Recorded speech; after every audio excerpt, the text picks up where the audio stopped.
Alexei Sayle, good afternoon. Good afternoon. How are you? I'm very well, thank you. Good. It's very nice to speak to you, Alexei. You are returning to stand-up.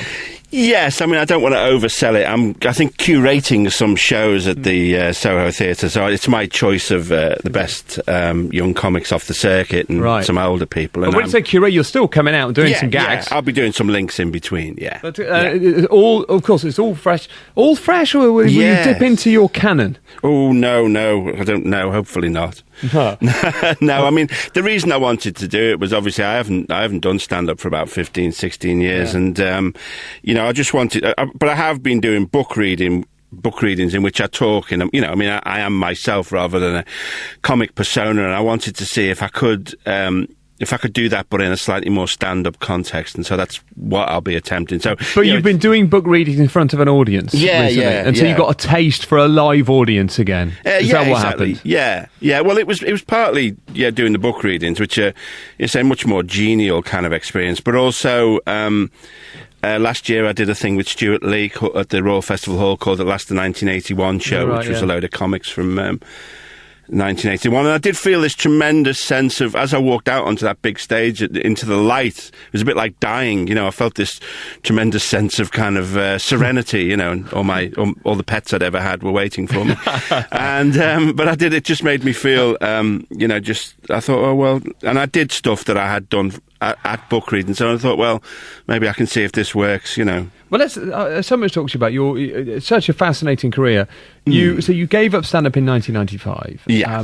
We'll talk about the reasons why in a moment. You were the first MC of the Comedy Store. Yeah. And I think you and a colleague were the first people to do stand-up at the Edinburgh Festival, weren't you? Yeah, me and Tony Allen. That's right. Yeah. Well, yeah, I think we were. Do you see yourself as a pioneer of alternative comedy? Yes, it's all I've got to hang on to. But that's sincere, isn't it? That you, I suppose, you began alternative comedy. Yeah, I mean, I was the first MC at the comedy, the first comedy club in Britain, and so I think I set the tone for what came later, in a sense. I mean, obviously the comedy explosion has happened in every country, and so it would have happened whether I was there or not. I think it might have had a different character if I hadn't kept the Comedy Store going for the first few months. Well, let's talk about that character, because when you say you set the tone for what alternative comedy became, what was that tone? Well, I think it was, in the early days, I mean, it's changed now, but in the early days it was very, it was kind of post-punk, it was very aggressive, it demanded a lot of the audience, it was very innovative. The thing was that people, maybe that's as it should have been, people were doing stuff in comedy for the first time. It had never been done before, I mean, me and other people, and I encouraged, I think, that atmosphere of experimentation, and occasionally it would, get completely out of hand, and Keith Allen would be throwing darts at the audience. This sounds great. That's the gig I want to go to. Yeah, well, it's certainly not like that now. But it was political, wasn't it? It was political. It was also, there was, obviously, you had this, the Comedy Store started more or less on the day that Thatcher was elected, and you had this kind of giant clash of ideologies, between Thatcherism, kind of laissez-faire capitalism, and the death really of old-fashioned kind of Labour socialism, and so it was a titanic struggle while it went on. I like see that word struggle is fascinating, because it strikes me, looking back at that period, that there were some comics who really were sincere about their politics, and for whom it really was a struggle, of which I think you're one. And perhaps for some of them it was more of an act. It was just they did it because they knew it would play, that actually they didn't necessarily feel the politics as deeply or that deeply. Is that fair? Oh, absolutely, yeah. But that's comics. Comics are the lone wolves of the light entertainment tundra. Comic will do. Will seize any opportunity. And certainly, there were plenty of people who were striking a left-wing posture merely because it was what seemed to work, But I guess what I'm getting at, did you, at the time when they were striking a left-wing posture and you thought they were part of the struggle as you saw it, did you think they were sincere? Were you disappointed in them when it turned out that they were opportunists? No, well, we're talking about. I mean, now I could see that they were opportunists right from the get-go, and I was a bit sort of. I suppose I was shocked that the public couldn't necessarily see that, you know. But again, that's it's just a lesson you have to learn. You know, I mean, you start out thinking that show business is going to be some kind of, Queensberry rules kind of, that it's going to be fair, and it's not. People who you think are insincere, do a lot better than you do. That's just something you're going to have to learn to live with. I read a quote of yours where you said, "For you, the struggle was over when the young ones performed Living Doll with Cliff Richard." That was the death. That's when the revolution died, comrades. Yeah, I mean, what I'm talking about there, though, is my own ridiculous. I mean, for a while there, I thought we all shared this, this revolutionary zeal, and really it was only me. And that's just me being stupid. I mean, I'm not criticising anybody else in that sense. It's just me being daft for thinking show business was something other than it was. I mean, and I've more or less stuck to those. But maybe it can be. Maybe showbiz can be something other than just a show.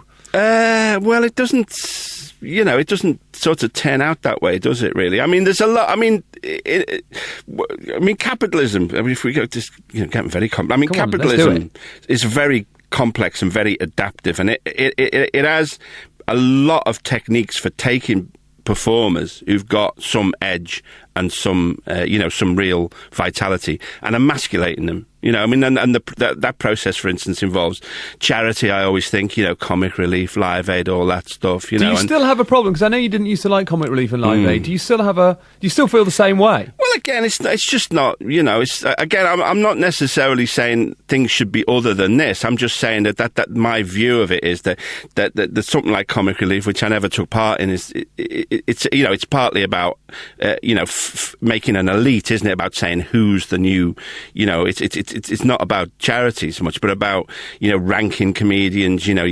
Peter Kay or somebody is the new star, and so he gets the top slot, or James Corden. I mean, again, it masquerades as.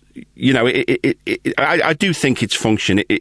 The thing that it profits most is and all charities like that. On the other hand, people could say, well, there are, people alive, people having much better lives because of the money that this thing has raised. And that is also absolutely true. People don't necessarily need, me and my equivocation, me and my kind of, oh, well, on the one hand this and on the other hand that, and that is my point of view. But whether the world needs that or not, I don't know. I understand the point of view, but the flip side is, you were talking a moment ago about how sometimes you thought showbiz could be more than just what it was. And isn't comic relief an example of showbiz doing something other than simply putting on a show, changing the world, making it better? Well, you could say that. I mean, it's a point of view, or you could say that it's a kind of stick and plaster. Again, I have to adopt my Marxist voice here, comrade. Whether it's just, ameliorating... well, I'll tell you what, I'll just get very heavy on Radio 5 Live. Please do. Immanuel Kant said, the only moral act is one done out of duty. What he meant by that was the only moral act is one which is done when there is no benefit to you. Now, there is a palpable benefit to the people who take part in things like comic relief and all those other children in need and stuff like that. So, according to Immanuel Kant, it could not be considered a moral act. Whether it has a function, which benefits society in a larger sense. Personally, I don't know. I mean, I have no fixed position on that. I understand that, because sometimes when a famous person dies and you only find out after sort of post-mortem that actually they gave loads of their money to charity and it was all a secret, then you do have a deep respect for them. You realise that wasn't about them trying to look good.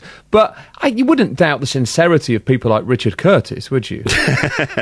Heaven forbid. That is actually a capital crime, I think, to doubt the... I think Richard is very sincere, but... I know. We've got the point. Alexei, it's great to speak to you. We're going to take some travel and come back and talk some more. When do these shows start? When are you back on stage? I'm doing the Soho Theatre on the 17th. It starts next Tuesday.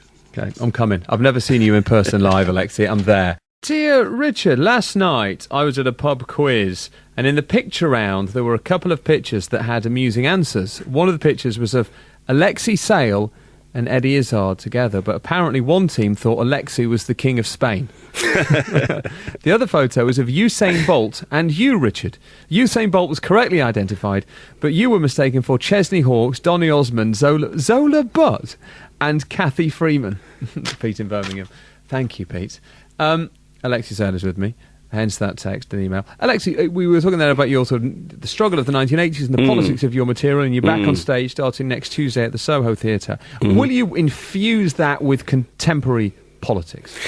Well, I'll try to, but I mean, I think I probably, as you know, there were much starker choices. I think in the 80s. I mean, I would be less didactic now. I would probably talk about my own confusion, really, the way things are now. But yeah, I would hope to talk about that. Yeah. Confusion over.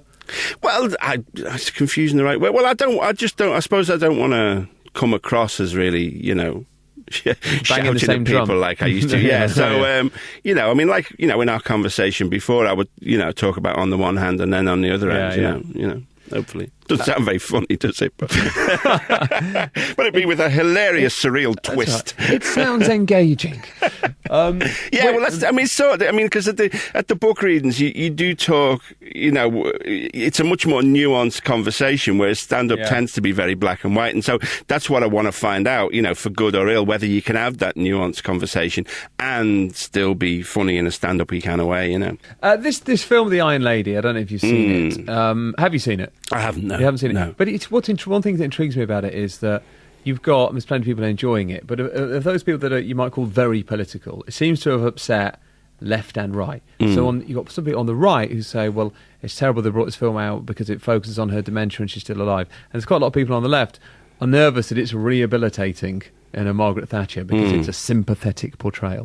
When you reflect on your what you said in the 80s about Margaret Thatcher and her government, do you still feel the same way? Do you think you were right?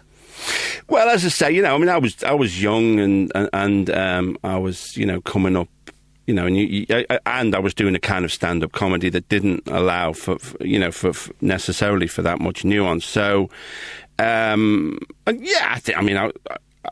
think that Thatcher was a kind of catastrophe for Britain, really. So I wouldn't really buy into her myth making. But on the other hand, I believe that she, that all politicians are people trying to make their way in the world now, that they are human. And, I think some people have objected to the kind of humanising of Margaret Thatcher. She was a woman who had, complex set of problems. I've got a friend who's a leading psychotherapist, and he says if you look at the news, what it is what have the personality disorders been up to today? It's not about ideology. It's not about kind of Islam versus, capitalism. It's about what have one type of personality disorders been up to versus another. And I think that somebody like Thatcher, you could see as somebody like that. She was a person with a very complex personality who found a way to express herself. I think that if the film gets close to that, then I think that that's valid. But it's the choices she made and the choices the people who voted for her and followed her, I think, were essentially cruel, and were also, even in her own terms, even in economic terms, were wrong. The nation that we mirror in many ways that we've fought against is Germany. And if you look at the choices Germany made through that period compared to Britain, then the choices Germany made, this is just talking about, efficient capitalism rather than anything broader. But, the Germany is a liberal, highly efficient industrial state. Britain made the decision under Thatcher to invest in two things. One was financial services and the other was the arms industry. Either, an industry that robs you or an industry that's trying to kill you. But then again, a counter-argument to that would be, I suppose, if you look at the country as it was in the late 70s when she took over and there was dead bodies and rubbish in the street compared to when she left office when the country was much richer, there are people that say economically she did very well. Well, but I don't think current events are really bearing out that thesis. I think that, for instance, the bonus of North Sea oil money was squandered on keeping people on the dole and pushing through, a kind of program of deindustrialization, really, and that if that money had been used rather to work on infrastructure, then we would have, we would all be travelling by hover train between, between London and Glasgow in 23 minutes. I mean, it's, I think that the wealth, the